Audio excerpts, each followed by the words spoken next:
Nako po, mga kababayan, Senator Marcoleta, sinuplak at ginisa itong si Gatchalian at nilekturan sa batas. Kasi naman mga kababayan, di ba si Gutesa, yung salaysay niya, doon kumuha ng grounds ang ICI para ihabla yung mga akusado sa flood control.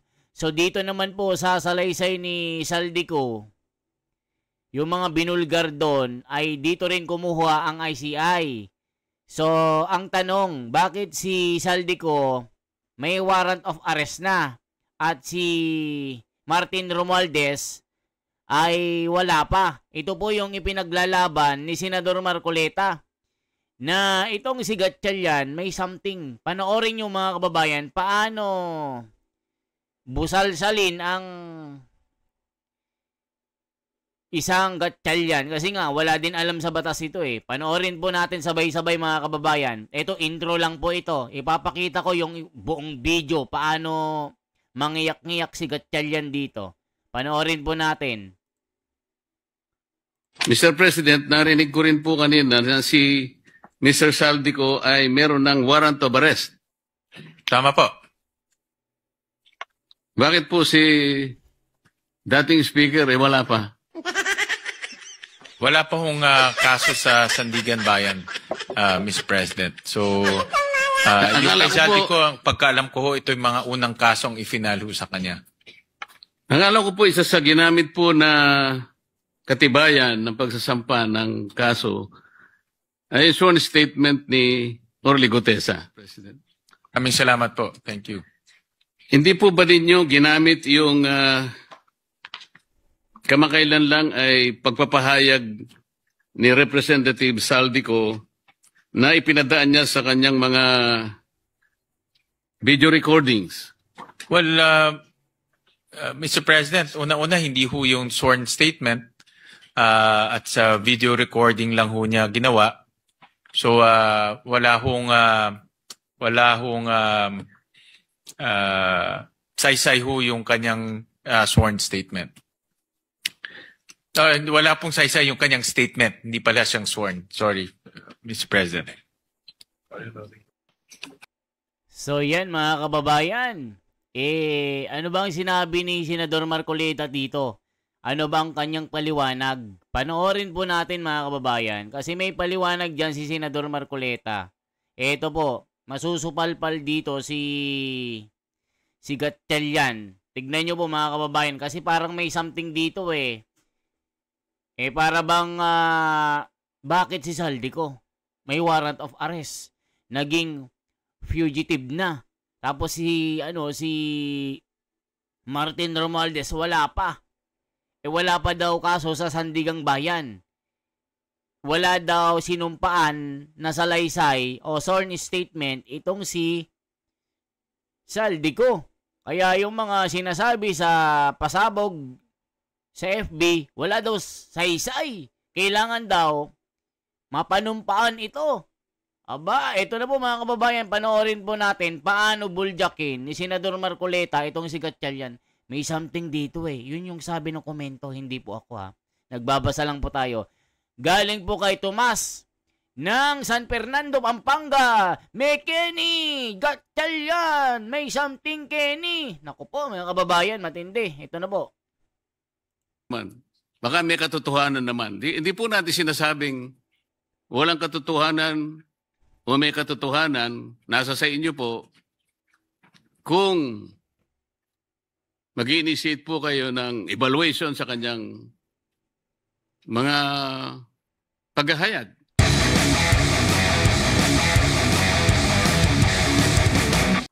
Ang COA po kasi, Mr. President, ay nagsumite ng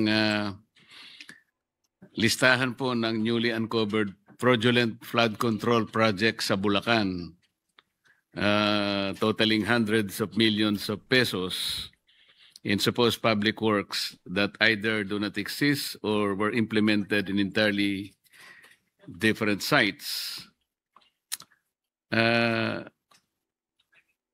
Meron po ba silang tamang pagbilang kung ilan po talaga yung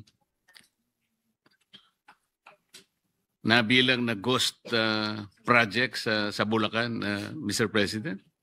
Well, kanina... Did you know Israel has never fully defined its border? Nako po, dito po masusupalpal itong si Gatchalian. Talagang sinabon po ni ni Senador Marcoleta di ba hindi naman abogado itong si Gatchalian? Kaya oo lang ng oo to pagka sinabihan, depensa mo ha. O bahala sa'yo. Yun yung sinasabi ng komento, parang may something dito kay Gatchalian Kaya nabuljak ni Marcoleta Ito po mga kababayan, ituloy po natin paano masabon itong si Gatchalian na ito. Ito po. Anong proportion?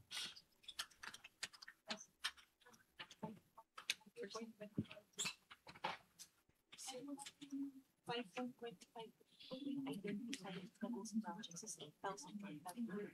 So, 5.25% po ng 8,000. Hindi yan ang ibig sabihin, yung ratio proportion. Kaya hindi nila masagot-sagot.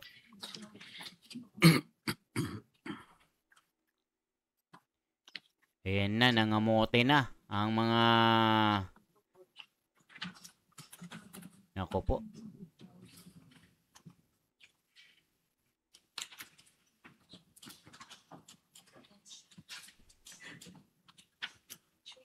Naku, wala na. Tuloy-tuloy po yung validation ng team sa Bulacan. Ang suspected ho nilang ghost projects is 37. And out of that 37, 7 po ang ghost projects, Mr. President. Validated ghost projects out of the 37. At ang COA rin po, meron silang fraud audit kinoconduct sa Bulacan at ang next nila po will be Metro Manila. In fact, yun po yung aming usapan ni chairman ng COA po. Sino po ang mas accurate, Mr. President? Yun pong bilang ng COA o yung bilang ng DPWH? Actually ho, nagko-coordinate ho sila, no? Because at the end, it's DPWH rin po ang magpa-file rin ng kaso. So, nagko-coordinate ho sila. In fact, itong mga agencies, insofar as flood control, this flood control issues concerned, nagko-coordinate very closely ho ang mga ahensya. Kasi po, Mr. President, ang pagkakaalam ko, fraud audit lang ginagawa ng COA. Hindi naman siya talaga nag-inspect kung alin talaga yung ghost projects.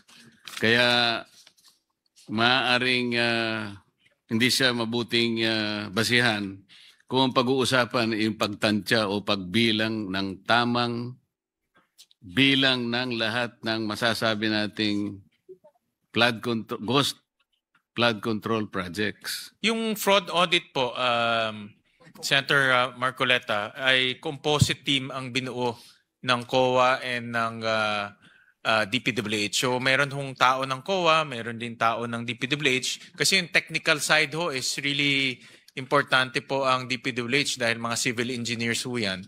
So composite team po ang binuo nila. Kasi po ang pagdududa ng representasyong ito, Mr. President, ay nanggagaling sa katotohanan na ang COA po ay isa sa mga sangay ng ating pamahalaan na dapat nakatutok talaga yun Ang katotohanan nga po, lahat ng mga district engineering, ibang tawag dyan, DE, opisina ng mga district engineers, meron pong resident auditors yan Paano po natin masasabing ghost project? Dumaan naman sa kanila yun Lahat po dumadaan din sa resident auditor Ang iba nga pong nagsasabi, complicit nga yung resident auditor sa mga project. At sabi po nila, Mr. President, tumatanggap din po ng commission po yung resident COA. Kaya kung sila po yung magbibilang, parang pagdududahan din, Mr. President. Yun ang punto lamang dito. Gusto natin kasing malaman, kasi po kanina, nalaman natin, sa ngayon po ay allegedly 420 pa lang ang projects na na-identify na ghost out of a possible universe of 8,000 flood control projects. Tama po ba yun, Mr. President? Tama po. Pwede po bang pakukwenta natin sa mga engineers ng DPWH ratio and proportion lamang po para matansya natin ilan ba talaga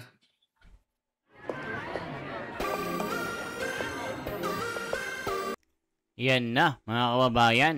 Talagang nangangamote na itong si Gatchalian. Siya kasi yung parang sumasagot eh. Kaya na bubble jack eh. Check natin ha. Hindi makakasagot-sagot itong si Gatchalian dito. Puro assuming lang. May something dito mga kababayan eh. Kasi nung una pa eh. 'Di ba? Sabi nila AI si Saldico. O anong nangyari? Totoo pala. Diyos ko naman. Tuloy pa natin. control project sa kabuuan nitong universe para makwenta natin kung magkano talaga ang nawaldas sa pera ng gobyerno. Ratio and proportion lang po ito. Napakadali po nito. Yusek Ador Canlas, baka naman gusto mong kwentahin ito.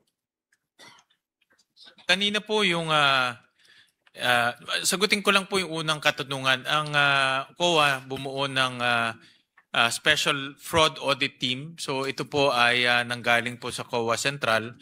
So hindi nila ginamit yung Bulacan resident auditors para po mag-audit ng mga flood control projects. So galing po ito sa central office. Yung katanungan kung magkano ho nawala, kanina pinakita po ni Senator Ping Lacson na ang estimate niya is about 29 billion pesos po ang nawala dahil po dito sa flood control, ghost flood control projects. No? So yun po yung kanyang estimate.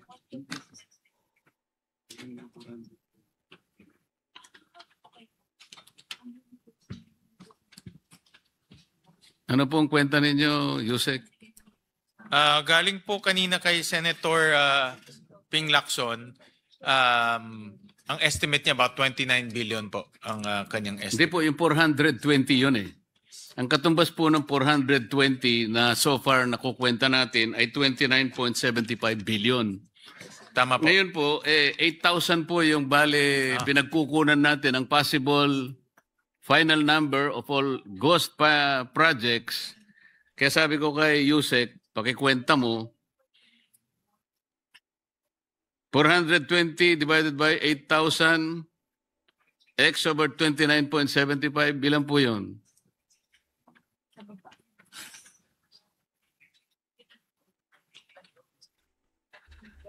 $156 billion, tama po?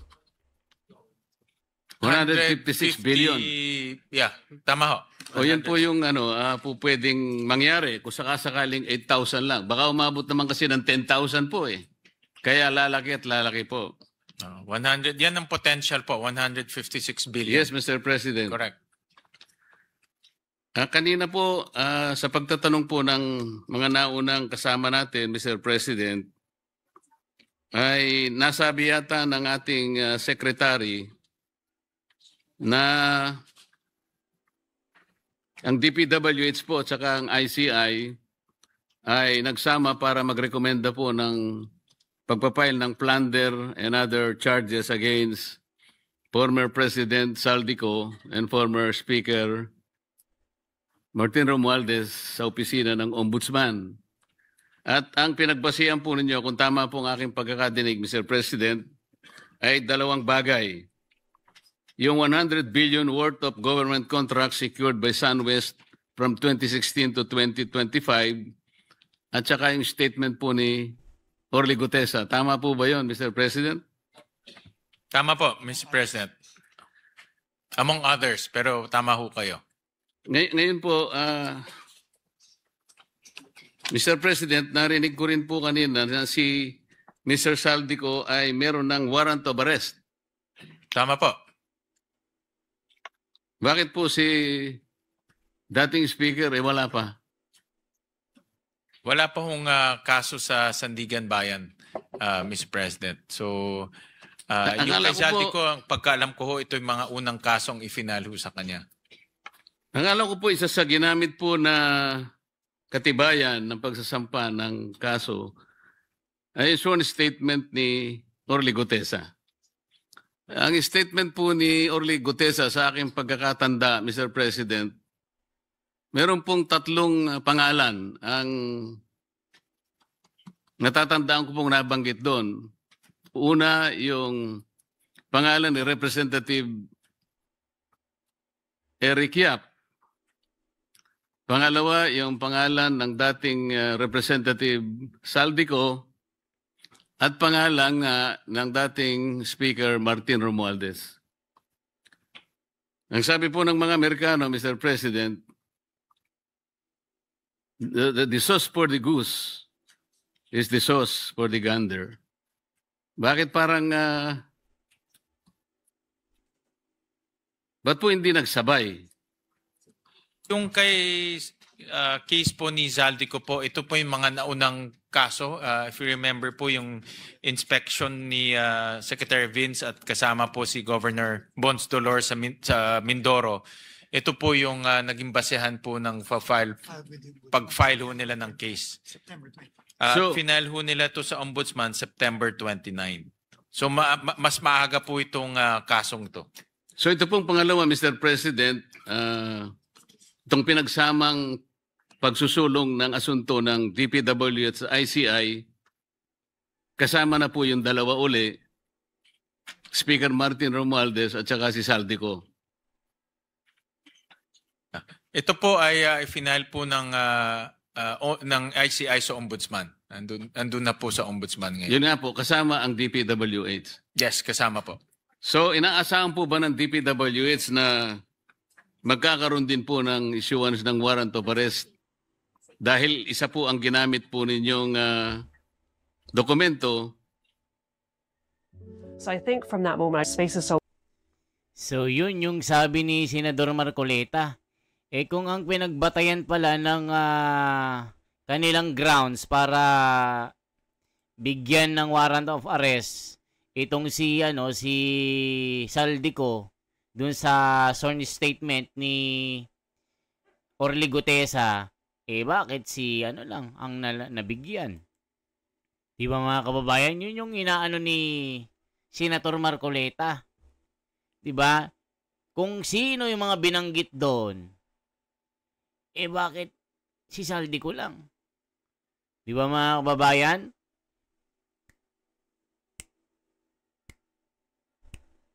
Di ba? May question mark mga kababayan Okay na ito. Ituro nyo lang si si Saldico lang. Pero si kumpare, Huwag muna yan. Kumpare ko yan So, malapit yan sa Diyos. Okay na yan. Di ba mga kababayan? Kayo musga, ano masasabi nyo dito? Di ba ang lupit? Di ba? Orchestrated? Di ba? Pati itong Senado, ginagamit din Mukhang may pinagtatakpan Yun ang sabi ni, sino nagsabi? Sabi ni Macario. Macario ng San Pablo. San Pablo, oy. San Pablo, oy. Di ba? Makagago lang, no? Okay, tuloy natin. Yung salaysay nga ni Orly Gutesa. Kampante po si Secretary Dizon sa kanilang mga nakalap na ebidensya at may tiwala ho sila sa Ombudsman na magiging masino po sila sa pagtitingin ho dito sa mga ebidensya. Gusto ko rin pong paniwalaan yung sagutin niyo, Mr. President. Kaming salamat po. Thank you. Hindi po ba ninyo ginamit yung kamakailan lang ay pagpapahayag ni Representative Saldico na ipinadaan niya sa kanyang mga video recordings?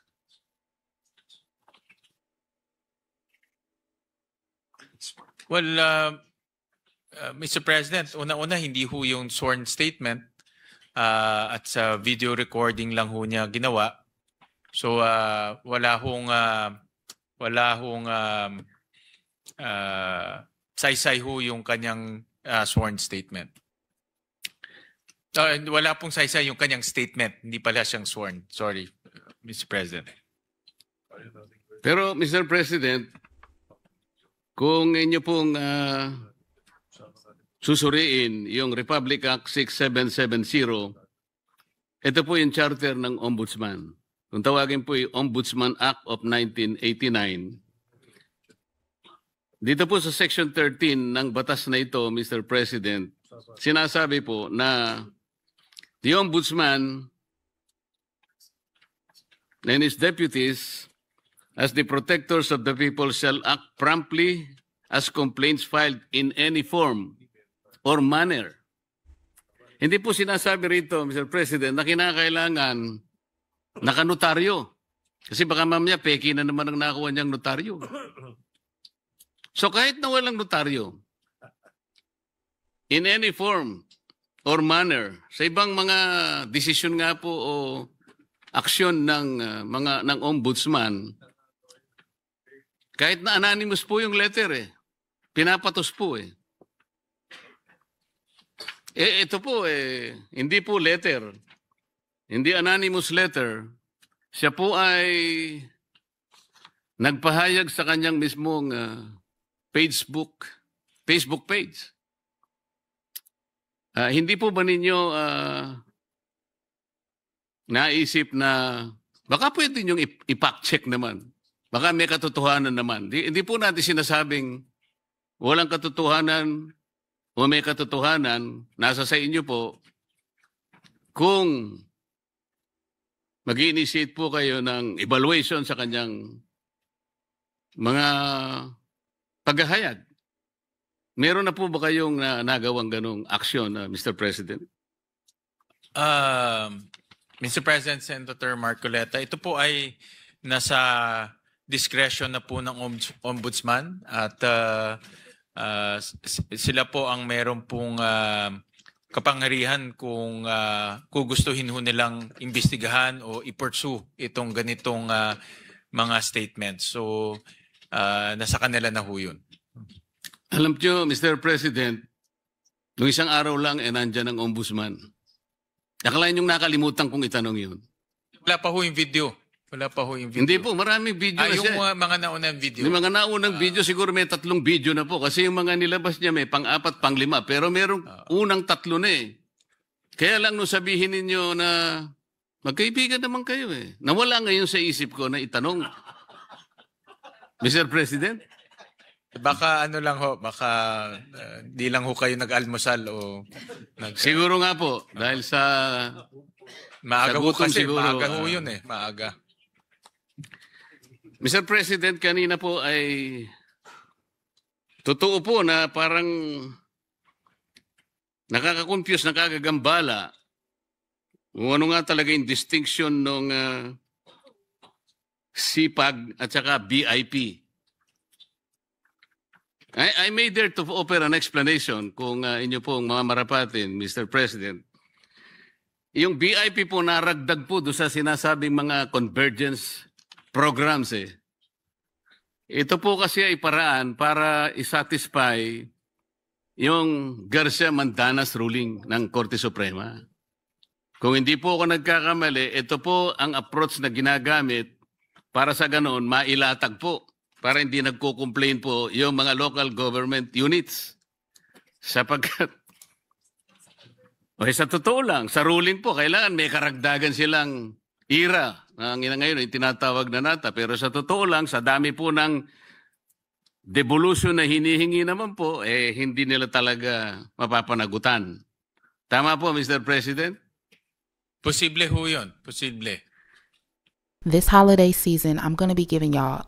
So yan mga kababayan, anong masasabi nyo dito? Mukhang bending dalo na naman. Nakita nyo naman. Pwede palang magreklamo kahit anonymous lang. Yung kahit sulat lang, halimbawa si Pedro. Inireklamo sa barangay, kahit sulat lang. Nireklamo ni Juana dahil nga sa pangboboso. Di ba mga kababayan? Dahil lang boso si Si Pedro, nireklamo ngayon ni Juana doon sa barangay hall. Pero hindi alam ni Pedro na si Juana. Ito, nasa video si Saldico tinuturo yung dalawang mastermind bending dalo na naman ito, mga kababayan. Anong masasabi nyo dito? Diba, suplak lahat sila kay Senador Marcoleta na matalino. Kasi nga, hindi nila alam yung mga legalities po ng mga batas. Walang alam ang mga ito, mga kababayan. Kahit may alam, pero binebendalo nila. Okay po. Yan lamang po ang ating bahagi dyan. Isang like, isang share po, at isang subscribe. Mga kababayan, napakalupit na mga revelasyon ito. Nakakagigil po, mga kababayan. Hanggang ngayon, ginagawang sarswela pa rin ang mga pangyayari. Ako si The Wonders Philippines. Transparency for a better democracy. Mabuhay po.